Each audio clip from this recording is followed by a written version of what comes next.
मेरे प्यारे स्टूडेंट, आज हम बात करने वाले हैं आपके क्लास 10 सामाजिक विज्ञान के इतिहास के एक महत्वपूर्ण चैप्टर के बारे में, जिसका नाम है यूरोप में राष्ट्रवाद। आज हम भाग 3 के बारे में बात करते हैं।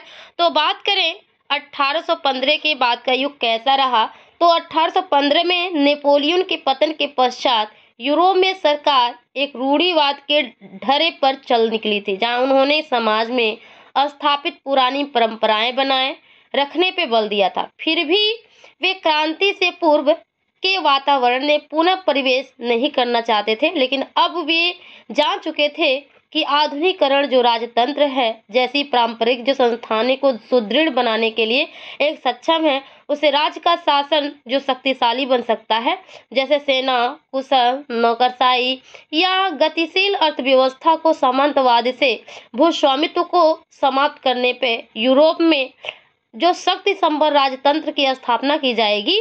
तो आज हम जो बात करते हैं तो वियना की संधि में, जहां ऑस्ट्रिया के चांसलर ड्यूक मेटरनिक की अध्यक्षता में बात की, तो 1815 में ब्रिटेन, रूस, प्रसा और ऑस्ट्रिया जैसे जिन यूरोपीय शक्तियों ने हिटलर को पराजित किया था, वो वियना में एकत्रित हुई थी। जहां सम्मेलन की बात करें, उसकी अध्यक्षता में ऑस्ट्रिया के जो चांसलर ड्यूक मेटरनिक ने की थी। इस सम्मेलन में 1815 की वियना संधि ने कुछ शर्तें तैयार की गई, जहां पे संधि का एक लक्ष्य था कि समस्त जो परिवर्तन को समाप्त करना था, जो नेपोलियन के शासन के समय लाए गए थे। फ्रांसीसी क्रांति के समय फ्रांस से हटाए गई जो बुर्बो वंश को सत्ता को पुनः स्थापित किया गया। जहां बात करें नेपोलियन द्वारा जो अधिकृत क्षेत्रों को फ्रांस से वापस ले लिया गया, वहां भविष्य में फ्रांस के विस्तार को रोकने के लिए उसकी सीमा पे कई राज्य स्थापित किए गए। इसके उत्तर में जो भी देखा गया कि नीदरलैंड का राज्य जो स्थापित किया गया था, उसमें एक बेल्जियम पिडमंड के जेनेवा में जोड़ दिया गया था।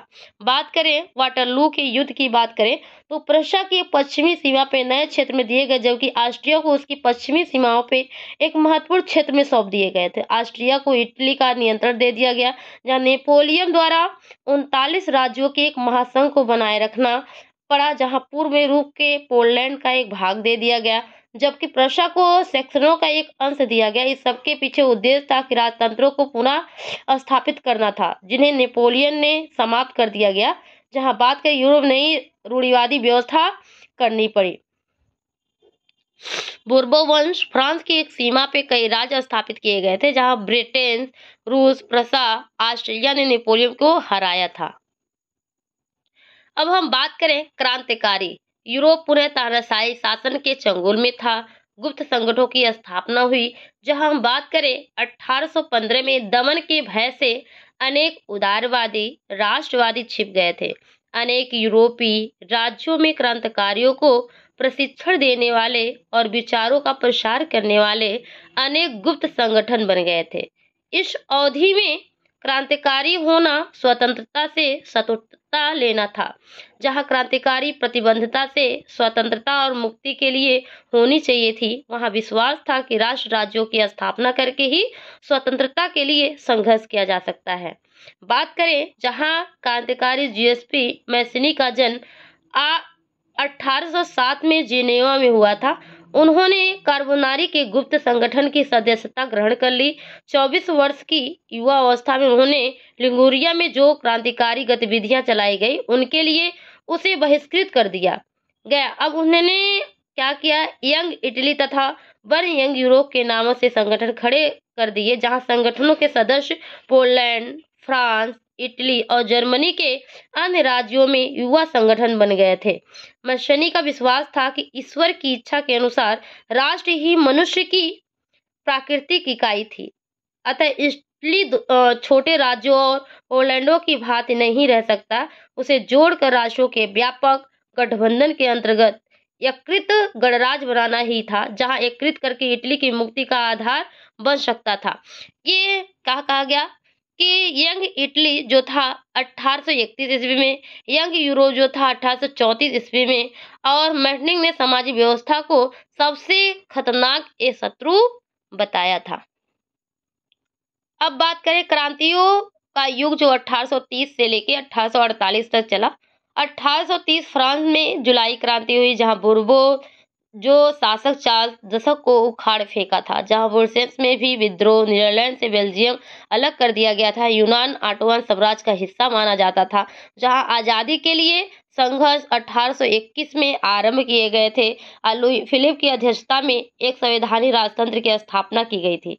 जहां बात करें कि ये रूढ़िवादी जो व्यवस्थाएं की शक्तियां संपन्न बनते ही यूरोप के अनेक क्षेत्र में उदारवादी और राष्ट्रवाद की एक क्रांति की आंधी उठने लगी थी। इस क्रांतिकारी को नेतृत्व उदारवादी राष्ट्रवादियों के हाथों में था। जो मध्यवर्गीय जो शिक्षित लोग थे, इनके जो प्रोफेसर या अध्यापक, कलर या मध्यवर्गीय व्यापारी आदि सम्मिलित में थे। जहां बात करें कि 1830 से जो प्रथम विद्रोह की चिंगारी फ्रांस में फूटी थी, इसके पीछे 1815 में पुणे सत्ता में आए थे।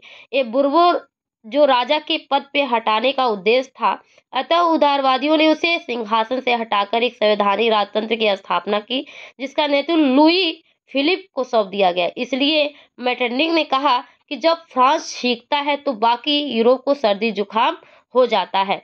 अर्थात हम बात करें तो फ्रांस में घंटे प्रत्येक राजनीतिक घटनाक्रम का प्रसार समूचे यूरोप में पड़ता था। उन्हें जुलाई 1830 की क्रांति ने ब्रुसेल्स ने विद्रोह भड़का, जिसे परिणाम क्या हुआ कि united kingdom of the Netherland से पृथक हो गए। और बात करें 1821 में यूनान में जो स्वतंत्रता संग्राम चला, उसने यूरोप में संपूर्ण शिक्षित वर्ग को राष्ट्रवादी भावनाओं से भर दिया। यूनान के जो लोग निर्वासन में रह रहे थे, उन्हें यूनानियों को पश्चिमी यूरोप के अन्य लोगों के साथ समर्थन देकर एक प्राचीन यूनानी संस्कृति के प्रति सहानुभूति प्रकट की, जहां कवियों के और कलाकारों ने यूनान को यूरोपीय सभ्यता का पालन करना पड़ा और एक मुस्लिम साम्राज्य के विरुद्ध जनमत तैयार किया, जहां अंग्रेजी भाषा के प्रसिद्ध कवि लॉर्ड बायरन से धन एकत्रित किया और स्वयं युद्ध भूमि में लड़ने गए, जहां 1824 में बुखार ने उसको प्राण कर लिया। जहां बात करें 1832 की जो कुस्तुनिया की संधि में यूनान को एक स्वतंत्र राष्ट्र के रूप में मान्य कर दिया गया। इस काल का इतिहास में क्रांतिकारियों का युग कहा जाता था।